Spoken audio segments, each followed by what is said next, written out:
Was your hair doing a dippity-don't? These television characters are straight up savage. Welcome to MsMojo, and today we're counting down our picks for the top 10 TV characters that throw all the shade. Oh, is my face red? Well, now it matches the rest of you. Oh, there's that rapier wit we've come to count on. Before we begin, we publish new content every day, so be sure to subscribe to our channel and ring the bell to get notified about our latest videos. For this list, we're going over the on-screen characters most prone to firing off cutting and/or sly insults to those around them, with points for quality and quantity. However, we won't be including any entries from animated series, just live action today. Friday night was Cornhole League, then on Saturday... If I cared about what you do on the weekend, I'd stick a shotgun in my mouth and pull the trigger with my toes. Number 10. Dr. Gregory House. House. An exceptionally brilliant diagnostician, Dr. Gregory House runs roughshod over nearly everyone he meets, due not only to his intelligence, but also to his dark, biting sense of humor. I've got the plague. Don't worry, it's treatable. Being a bitch, though.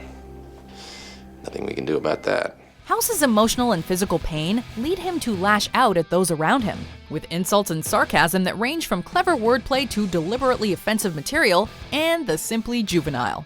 Thank you so much. I gotta get you a gift or something. Sometimes the best gift is the gift of never seeing you again. Okay, all right. His lack of restraint leads to some truly brutal put-downs, both overt and cleverly disguised. Though, given the kinds of people he deals with in the clinic, he doesn't really have to be clever about it. So your arm only hurts after you lie on top of it all night?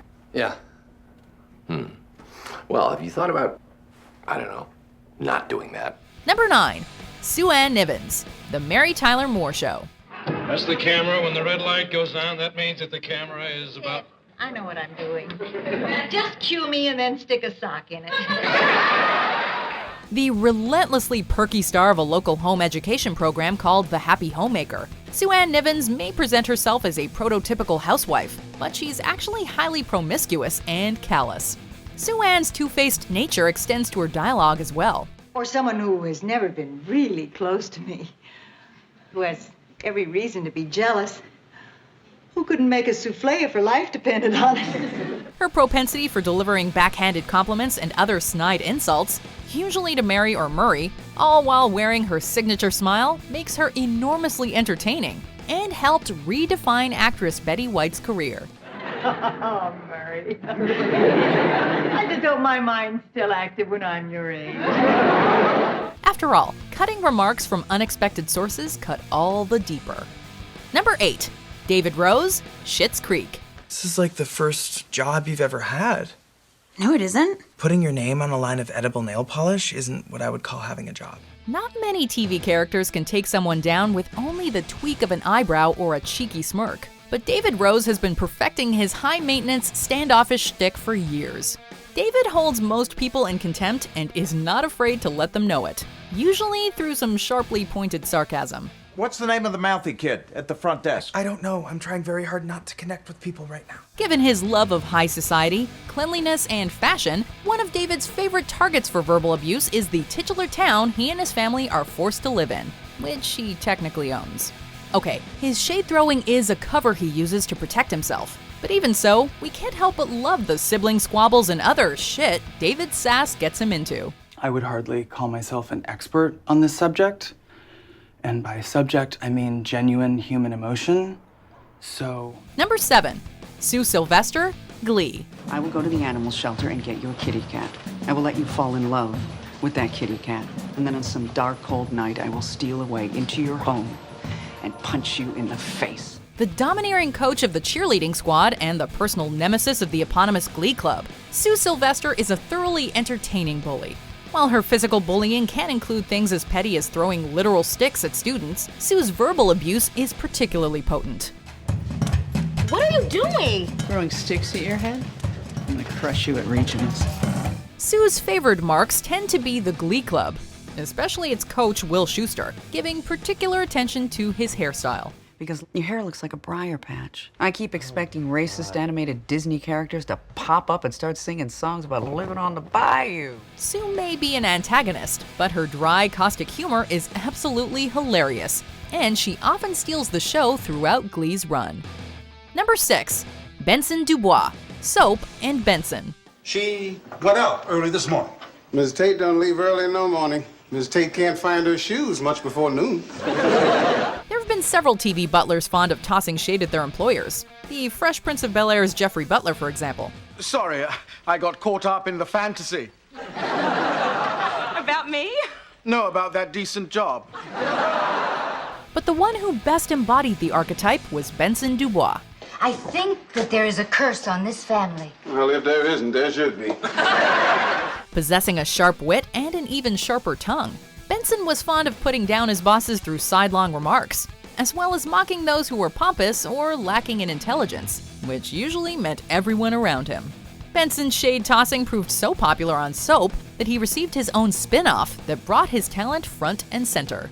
You know, I never met a funny Luther. I never met a funny courier. Number 5. Chandler Bing, Friends. Shut up. The camera adds 10 pounds. So how many cameras are actually on you? Every group of friends has the funny one, and Chandler Bing fits the bill for his. Witty, sarcastic, and neurotic, Chandler's numerous one-liners are easily some of the highlights of an already legendarily funny show, and they're often the result of mocking his friends. Okay, you have to stop the Q-tip when there's resistance. The pastime is such a fixture for him that when he's dared and bets not to make fun of them for a week, Chandler finds it physically painful because he's given so much material that he's unable to use. Phoebes, flying a jet? Better make it a spaceship so you can get back to your home planet. And Ross, phone call for you today. Tom Jones, he wants his pants back. Chandler's shade throwing is usually in good fun though, as he and the rest of the characters are always there for each other. Number 4. Karen Walker, Will and Grace. You know, honey, you've still got your looks. Where are you keeping them? The rich, self-absorbed socialite assistant of Grace, Karen Walker may call everyone honey, but she is rarely sweet. Karen takes joy in alcohol, money, and making other people feel bad, and she's rather talented at the last of these, frequently putting down everyone she comes across. Honey, what's going on with your hair?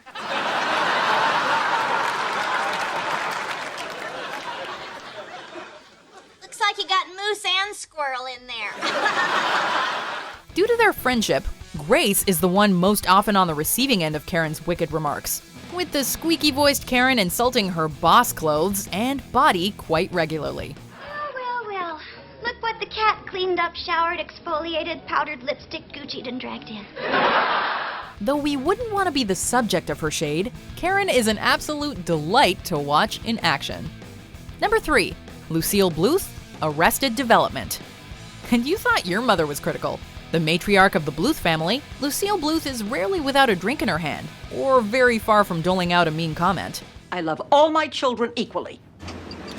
I don't care for Joe. Lucille's spitefulness and perpetually buzzed attitude give her virtually no filter, so her family and everyone else in her vicinity usually know exactly how much or how little she thinks of them. I just thought that we could hang out. This leads to some truly hilarious put-downs and backhanded attempts at compliments. With a mom like her, it's amazing the Bluth kids turned out anything approaching normal, besides Buster, obviously. It's his glasses. They make him look like a lizard. Plus, he's self-conscious. Gee, I wonder why. Number 2. Violet Crawley, Downton Abbey. I feel like a Chicago bootlegger. I don't even know what that means, but it sounds almost as peculiar as you look. While it was tempting to choose Lady Olenna from Game of Thrones, another grandmother whose thorny comments pricked many, ultimately we had to go with the famed Dowager Countess, Violet Crawley, for our penultimate choice.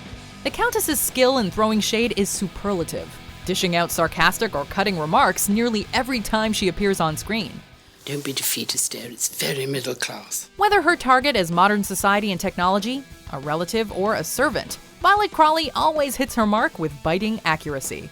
In terms of individual quality and output, the Dowager Countess might be number 1, but our next entry has an advantage over her. I doubt we'll meet again. Do you promise? Before we unveil our number 1 pick, Here are some honorable mentions. Sorry you couldn't come to the wedding. It was no kids. It's okay, I'll go to your next one. Wow. I'm ashamed God made me a man. I don't think God's doing a lot of bragging about it either. Mr. Jason Dick. It's spelled D-I-Q-U-E. It's Dutch, and yes, I've thought about changing it. Well, it could be worse. How? If your first name was Little. Number 1. All the Golden Girls, the Golden Girls. So the woman had 56 boyfriends in 1 year. She's not a slut. Thank you, Dora. She is the slut. Individually, this quartet may be exceeded by or are merely equal to some of our previous entries. Put together, the Golden Girls are the queens of shade. Arrested for prostitution. I can't believe it, Sophia. Sophia, we're innocent. I know that. I can't believe these dumb cops would think anyone would pay money to sleep with you. These women can hardly go a scene, let alone an episode, without throwing shade at one another, with Sophia and her daughter Dorothy being the primary ones dishing up savage remarks. However, Blanche and even Rose on occasion can get in on it too. It's just 2 little words, but they are the hottest 2 little words in all the whole world for me to say. Not tonight. Still, it should come as no surprise that these ladies are our number 1. After all, you can't have good shade without something golden to cast it. Do you agree with our picks? Check out these other great clips from MsMojo, and be sure to subscribe and ring the bell to be notified about our latest videos.